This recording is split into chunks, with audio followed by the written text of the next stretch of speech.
चांदबाली रे पुणी लज्जा बालिगा घटना मनरू न लिभुणु पुणी एक स्पर्शकातर घटना सामना को आसी जड़े नाबालिका अपहरण कर दुष्कर्म पर अभियुक्त नदी को ठेली देथिबा चांदबाली थाना रे अभियोग करिसेंती पीड़िता मां। अभियोग आधार रे पुलिस अभियुक्त को गिरफ्त कर कोर्ट चालाण करा जायथिबा अतिरिक्त एसपी कहिसेंती। अभियुक्त युवक विवाहित होइतिबा सूचना रही। अभियोग अनुसार गत 24 तारिख दिन नाबालिका जनक निखोज हो जाइथिले।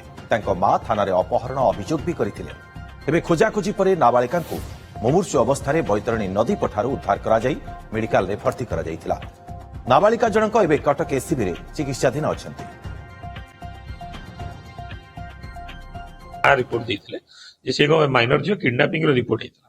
परवर्ती समय रे तांको जतले पुलिस खोजाखोजी करथिले से समय रे से झियोटी बा अन्य जने युवक जी तो किडनैपर जहाँ सूचना अच्छी आम सहित पाखे सी नदी को डेईकी आत्महत्या कर चेष्टा करते उपस्थित साधारण लोक पुलिस उद्धार करते मेडिकल आडमिट कराई। परवर्ती समय जी अभियुक्त अच्छा झीर स्टेटमेंट आधार में गिरफ्त कर कोर्ट चालाण कराई। नाबालिका बर्तमान चिकित्साधीन अच्छा कटक एससीबी चिकित्सा।